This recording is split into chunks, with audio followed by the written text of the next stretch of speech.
Welcome to CO3 Beer Showdown. Today, we're playing Guess the Percentage.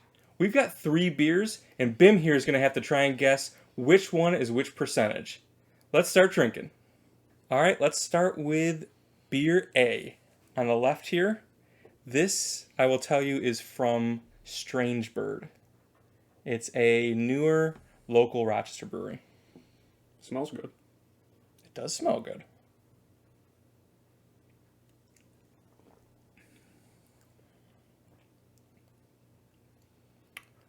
You know, it's got like a bitterness to it, for sure. Mm-hmm. I could drink a few of those. Caramel. I get like a little bit of sweetness, a little bit of caramel. I get sweetness, but I can't place what I taste. I think that's a good, like, it's definitely got some bitterness to it and a little bit, it's not harsh though. It's like very, very smooth. Yeah, that'd be a good sipping beer. Yeah. I won't say if I think it's high percentage or not.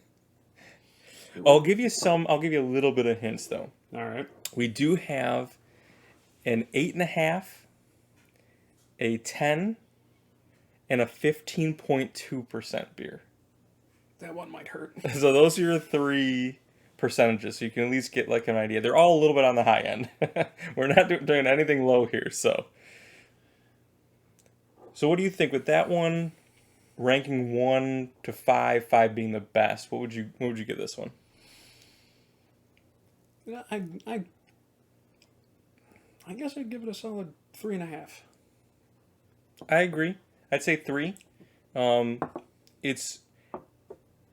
It's a little bit bitter. It's not too harsh though. No. So I think 3 is a good number for it. Actually, you know what? I'm gonna save a little bit. If you want to save a little bit, because you might want to go back to it and compare it. Yeah. All right, let's move on to B. So B, you're gonna like this one.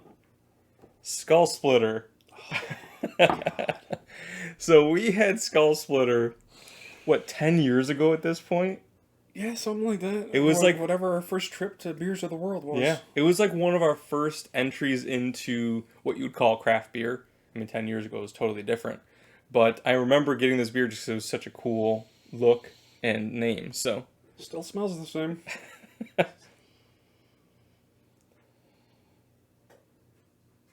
definitely don't get the same sweetness I got from the first one. No.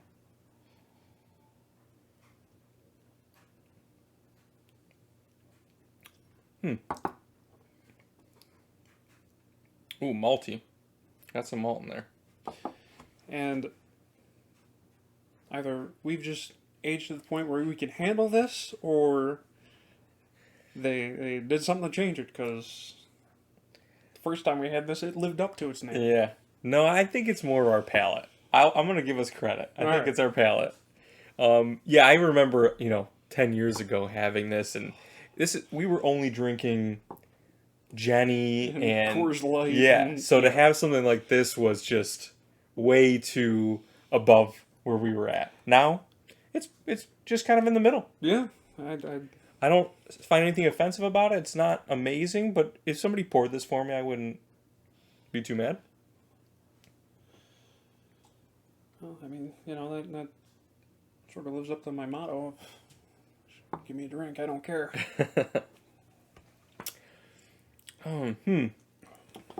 What do you think about this one? You had to rank it.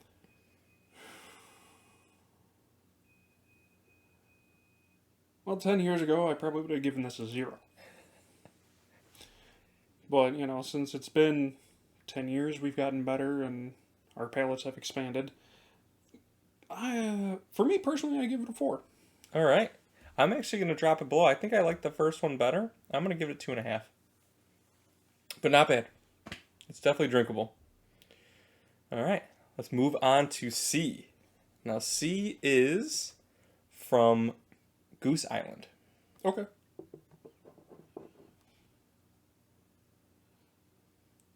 That's a little stronger smell. Yeah.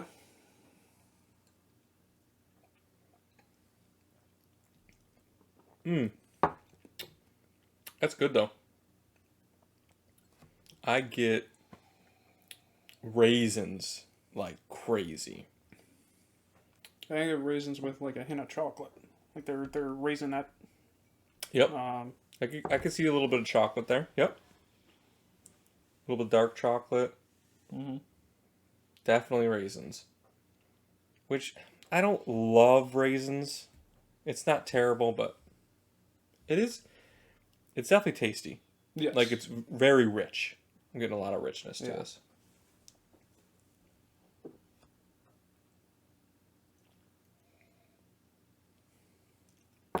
I don't know.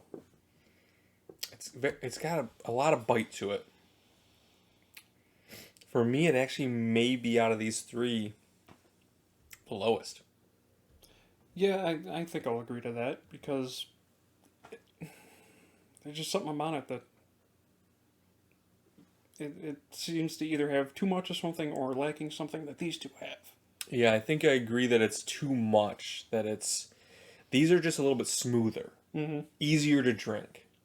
So maybe sitting around a campfire, cold night, this might shine through because it's got those strong flavors. But just sitting here comparing it with these two, they're just a little bit easier to drink.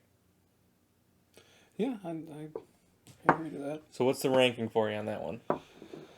For me, this one will be my lowest. This one I'll give it 2. I'm going to say 2 as well. I'm on the same page as you.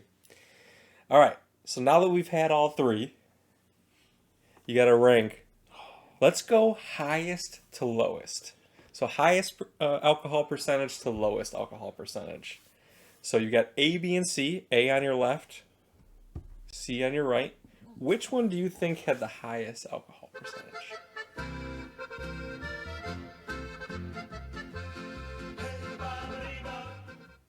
I'll say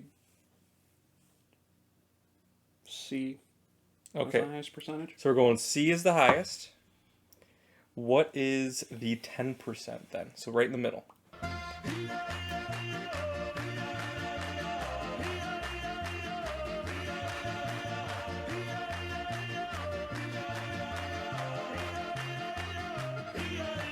think I'll go with A.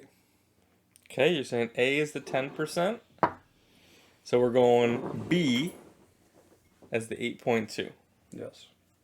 All right. Drum roll, please. You're a big winner. You did it! Congratulations! Seriously? That is exactly correct. Holy crap! Congratulations. I'll be damned. You win the ability to drink more beer. Yes. Yeah, so it worked out perfect for you. I did throw you a little bit of a lifeline there, Yeah, with the but that's okay. I wanted you to go in with no preconceived notions. I did see the skull splitter and think of you, though. I thought it was a perfect scenario. Well, I appreciate that. So what we had was A, which was the 10%, was Strange Bird. Okay. And that is Massive Spire. It is actually an American barley wine, which I was surprised because I typically don't like barley wines, but I didn't mind this one. It was smooth. I think they did a good job. It's real smooth. I mean, I could definitely see myself drinking a few of those. Yeah. Well, it is 10% too. A lot of times barley wines will be like 16 to 18%, and that's probably why I don't like them. So then you had B, which was the skull splitter, and I think you're right. I think when we bought it, it was a tiny little bottle, like a 10-ouncer, Yeah. and it was like 13.3% or something like that. This one is it's only 8.5. It's a Scotch ale. All So right. skull splitter Scotch ale, and again, I thought that was pretty good. Yeah. I'd actually like to put it up against a Rohrbock's Scotch Ale. Yeah. Future video. Scotch ale challenge. And then this is the most surprising. So C, which you are correct with the highest percentage, this is actually BCBS, which is Bourbon County Brand Stout, and it's at 2018. So I've actually been aging it for a while. Right. And this is something that's supposed to age really well. I don't think it did. I guess not. Maybe it needed to age longer. I'm not sure. I have had this before, BCBS, and it was good. This to me was just kind of like the raisins were really strong, Yeah. and the bourbon like bite came through a lot, whereas these were a lot smoother. Yes. So, but either way, I mean, he got all three right. So, Bim wins the day. Alright guys, hope you enjoyed this video. If you did, make sure to like, subscribe, and we'll see you next time.